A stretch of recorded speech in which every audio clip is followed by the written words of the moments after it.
5 अगस्त को Indian national student organisation अपना 22वां स्थापना दिवस मनाने जा रहा है। बीते हुए 21 वर्षों में 21-22 वर्षों में इंडियन नेशनल स्टूडेंट ऑर्गेनाइजेशन ने जहां एक जिम्मेवार छात्र संगठन की जिम्मेवारी को अदा करने का काम किया है, वहीं सामाजिक पहलुओं के ऐसे आयाम रचे हैं जो नई पीढ़ी के लिए मील का पत्थर साबित हुए। इंडियन नेशनल स्टूडेंट ऑर्गेनाइजेशन उत्तर भारत का एक प्रभावशाली ऐसा संगठन है जिसमें लाखों विद्यार्थीगण हरियाणा, पंजाब, चंडीगढ़, दिल्ली, राजस्थान, पूर्वी उत्तर प्रदेश और कुछ अन्य प्रदेशों से जुड़े हैं।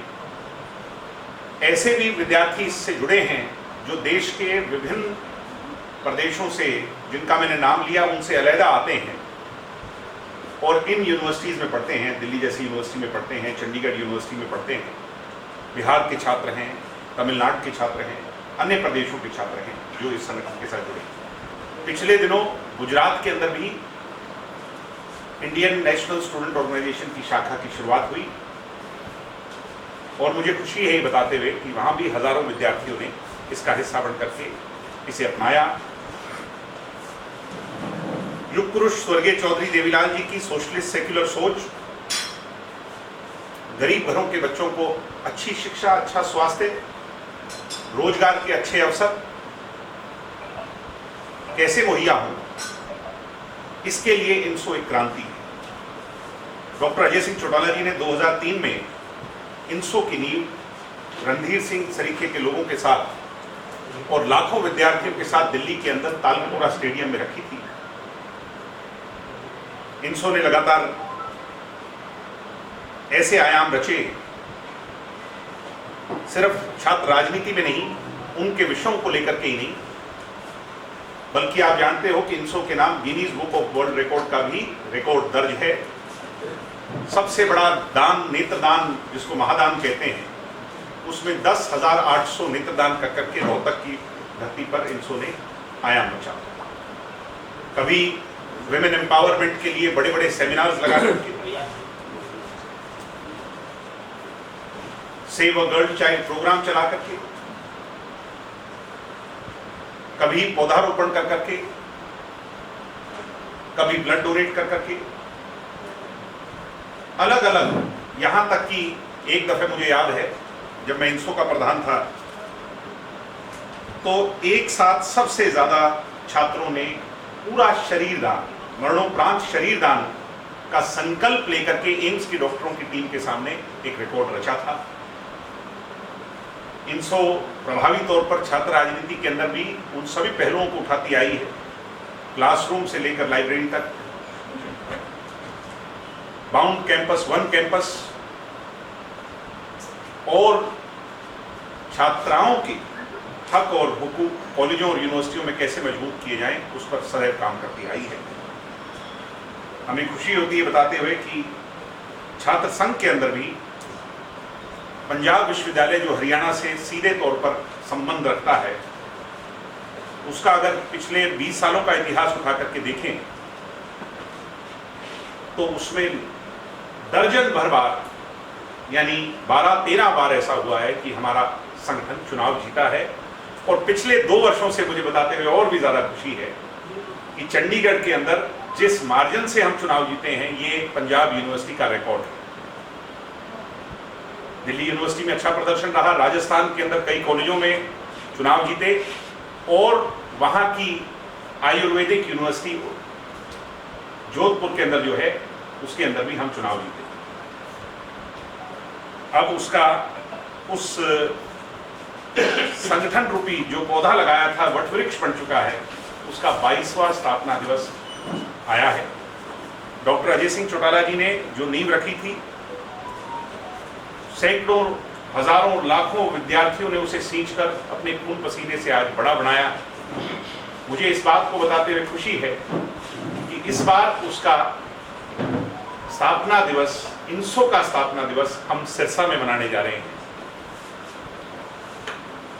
चौधरी देवीलाल यूनिवर्सिटी सिरसा के अंदर आने वाली 5 तारीख यानी सोमवार के दिन हजारों छात्र प्रदेश भर के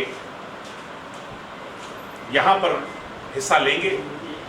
बहुत बड़ा विशाल कार्यक्रम होगा, एक पर्व फेस्टिवल त्योहार की तरह हम उसे मनाएंगे। डॉक्टर अजय सिंह चौटाला जी और हरियाणा के पूर्व उप मुख्यमंत्री, हरियाणा के युवाओं के दिलों की धड़कन भाई दुष्यंत सिंह चौटाला जी उस कार्यक्रम को संबोधित करेंगे, डॉक्टर साहब संबोधित करेंगे, प्रदेशाध्यक्ष हमारे ब्रिज शर्मा जी संबोधित करेंगे और तमाम पार्टी के वरिष्ठ नेतागण छात्रों को दिशा दिखाएंगे। हमारा क्षेत्र नशे की गत से जूझ रहा है। नशे के लिए आज ऐसी पीड़ा है लोगों के मन में और इसके खिलाफ वार करने, इसके खिलाफ एक जंग लड़ने की लोगों के मन में एक जूझ है। इस बार हमने ये फैसला लिया है कि नशे के खिलाफ अभियान को इस स्थापना दिवस से जोड़ते हुए हम बड़ा ऐलान 5 अगस्त को वहां से करेंगे, जिससे कि बॉर्डर से सीमावर्ती लगते इन तीनों जो ये हमारे दोनों प्रांतों से लगते जो हमारा इलाका है उसके अंदर एक नई लड़ाई का आगाज हो। जैसे सामाजिक पहलुओं पर जीत हासिल INSO ने सदैव करी है, समाज की इस क्रूरता के खिलाफ भी लड़ाई लड़ने के लिए INSO और उसके विद्यार्थी अपनी जिम्मेवारी को अदा करेंगे। मुझे ऐसी पूरी उम्मीद है। चुनाव की, लेकिन आप मुख्यमंत्री उप मुख्यमंत्री दुष्यंत चौटाला भी रहे, तब भी आपकी लड़ाई जारी थी। अब क्या स्थिति है? क्या सरकार से लगातार भारतीय जनता पार्टी कहीं ना कहीं उनका छात्र संगठन अखिल भारतीय विद्यार्थी परिषद इतना प्रभावशाली नहीं है हरियाणा। बीजेपी सत्ता में जरूर आ गई होगी मोदी लहर में, मगर विश्वविद्यालयों और कॉलेजों के अंदर जो रूट्स हैं यानी कार्डर बेस्ड अभी भी इनका कमजोर है। कहीं ना कहीं बीजेपी को ये इल्म है, एहसास है कि अगर पहली बार भी छात्र संघ होगा, डायरेक्ट इलेक्शन होंगे, तो उसका खामियाजा बीजेपी को भुगतना पड़ सकता है। जब मैंने लड़ाई लड़ी थी और बात भूख हड़ताल तक चली गई थी, लंबे संघर्ष हुए थे, सरकार को झुकाया था। रामविलास शर्मा जी उस समय एजुकेशन मिनिस्टर थे, मनोहर लाल जी चीफ मिनिस्टर थे, चीफ सेक्रेटरी तक को आकर के बात को मानना पड़ा था, स्वीकारना पड़ा था। उसके बाद सरकार ने जो कमिटमेंट किया, जब हम सत्ता में हिस्सेदार बने तो मैंने समय समय पर इस आवाज को उठाया। पहली बार इनडायरेक्ट इलेक्शन करवाए गए। हम इनडायरेक्ट इलेक्शन के पक्षधर लोग नहीं थे और चौधरी देवीलाल जी की रीत को, उनकी जो पुरानी एक कहावत थी जो हमने सुनी हरियाणा बनाते हुए, कुछ लोगों ने मेरे पर आरोप लगाए कि आप अपने लोगों को प्रधान बनाना चाहते हैं, इसलिए चुनाव करवा रहे हैं। मैंने कहा था कि हम पहले इलेक्शन में चुनाव नहीं लड़ेंगे और इनडायरेक्ट इलेक्शन का बॉयकॉट करेंगे। सरकार ने फिर ये वादा किया कि डायरेक्ट इलेक्शन कराएंगे।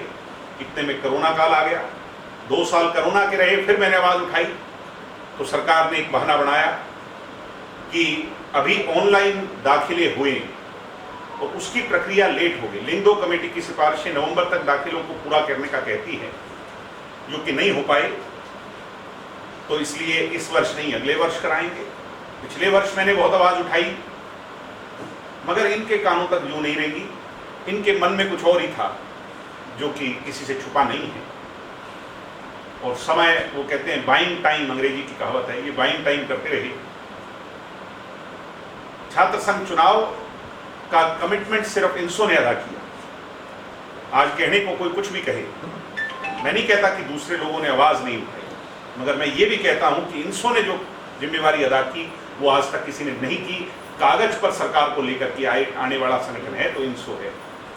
इसके लिए हम सभी लोगों को आज फिर सरकार से मांग करनी चाहिए कि प्रत्यक्ष तौर पर छात्र संघ चुनाव की बहाली हो, नई लीडरशिप आगे उभर करके आए और धन बल के मार्फिक जो राजनीति हो रही है उस पर विराम। अच्छे लोग आगे आए, सोशलिस्ट सेक्युलर लोग आगे आए, गरीब किसान मजदूर कमेरे की आवाज कॉलेजों और यूनिवर्सिटियों से उठे। दिग्विजय, ये चुनाव प्रत्यक्ष जो आप डिमांड करते हैं, आपको नहीं लगता कि कहीं रक्त रंजित होने का उसमें खतरा रहता है? कोई भी चुनाव जो होता है उसमें हर तरह के पहलू होते हैं। मगर ये सरकार की जिम्मेवारी है, पुलिस या प्रशासन की जिम्मेवारी है कि उस पर लगाम लगाए। इलेक्शन राजस्थान में होते हैं, चंडीगढ़ में होते हैं, अन्य प्रदेशों में, दिल्ली जैसी बड़ी यूनिवर्सिटी में होते हैं। अगर वहाँ लाखों विद्यार्थियों के इलेक्शन कराने संभव हैं तो यहाँ तो हजारों का मामला है। इसका मतलब सरकार अपनी जिम्मेवारी से पीछे है। सर, इंसो के स्थापना दिवस पर हमेशा कोई सेलिब्रिटीज आती हैं, हालांकि दुष्यंत चौटाला भी हरियाणा के लिए सेलिब्रिटी कहा जाता है, लेकिन इसके अलावा कोई फिल्म इंडस्ट्री या इस तरह के कुछ लोग आने की संभावना है? इंसो, मैंने जैसा कहा कि हर पहलू पर स्टूडेंट्स के इमोशन और उसकी भावनाओं को करती है। कलाकार साथी हमारा साथ देते हैं, निश्चित तौर पर वो भी आएंगे। जल्द आपके बीच में उनके नाम भी रखे जाएंगे।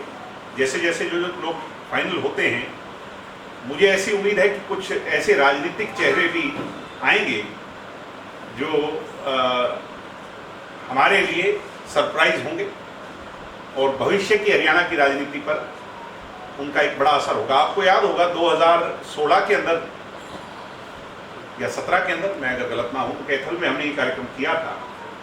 तो तेजस्वी यादव सरीखे के लोग, अखिलेश यादव जी ने अपने पार्टी के एमपीज को भेजा था और तमाम लोग आए थे और वहां से हरियाणा की राजनीति में भूचाल आ गया।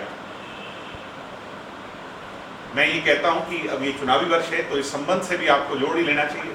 जो आपका सवाल है मैं उसी का जवाब अगर दूं कि हरियाणा की अक्टूबर में होने वाली राजनीति पर इस 5 तारीख का बहुत बड़ा प्रभाव होगा। ऐसे लोग भी उसमें शामिल हमें होंगे। लोकसभा चुनाव को लेकर आपकी तैयारी चल रही है, ऐसा सुन रहा हूं, उस बारे में? हमारी तैयारी सभी 90 विधानसभा क्षेत्रों को लेकर के चल रही है और मैं पार्टी ने जो मेरी ड्यूटी लगाई है, पार्टी के नेताओं ने, शीर्ष नेतृत्व ने, मैं दिवाली के अंदर घूम रहा हूँ। लोगों की जन भावनाओं को पार्टी के साथ कैसे जोड़ा जाए उसके लिए प्रयास कर रहा हूँ और मुझे उम्मीद है कि हम दिवाली की सीट, पहली सीट अगर दुष्यंत चौटाला के खाते में आएगी तो दिवाली की सीट होगी, ये मैं आपको बता सकता हूं। युवाओं को रोजगार के अवसर को लेकर के, क्योंकि सरकार की जैसे सीएटी रही, क्वालिफाई नॉन क्वालिफाई का पूरे जो है कई सालों तक ये चलता रहा मामला। अब मैं आज मुख्यमंत्री जी का बयान सुन रहा था, 50,000 नौकरियां देंगे।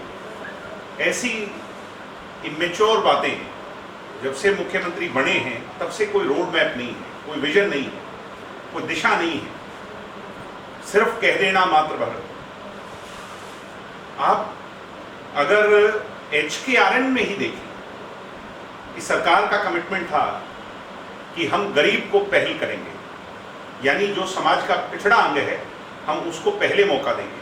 मैं आज बहुत से गांव में जाता हूं और मैं ये आपके माध्यम से रेज करना चाहता हूं समाज को। मैं बहुत से गांव में जाता हूं, वहां पर जिसकी फैमिली इनकम अंडर 25,000 है, अंडर 50,000 है, उनके बच्चे घरों में बैठे हैं और मैं ऑन रिकॉर्ड कह रहा हूं कि मुख्यमंत्री जी ये बात आप सुने कि जिनकी फैमिली इनकम 5-5, 6-6, 7-7 लाख है, उन लोगों के घर में 2-2, 3-3 लोगों को HKRN के माध्यम से रोजगार मिल रहा है। HKRN के खिलाफ मैंने सरकार में रहते हुए आवाज उठाई।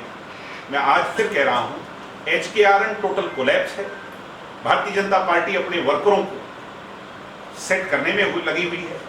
HKRN से युवाओं को कोई बेनिफिट नहीं है, गरीबों को कोई बेनिफिट नहीं है, समाज के पिछड़े अंग को कोई बेनिफिट नहीं है। HKRN बीजेपी की क्रीमी लेयर बन करके रह गया। बीजेपी जो लिस्ट देती है, कहने को कुछ भी कहें, बीजेपी के दी हुई लिस्ट से लोग लगते हैं और वो उनके अपने काडर और उनके, या कह लीजिए उनके वर्कर या उनके चहीते लोग हैं। तो इसलिए हरियाणा को जरूरत है कि एक ऐसा मॉडल लेकर के आए जिसमें गरीब तमेरे के बच्चों के लिए रोजगार सुनिश्चित हो और हम बहुत जल्द इसकी घोषणा करेंगे। एक बड़ी घोषणा उस दिन डॉक्टर अजय सिंह चौटाला जी 5 तारीख को करेंगे, तो उसका हम इंतजार करेंगे।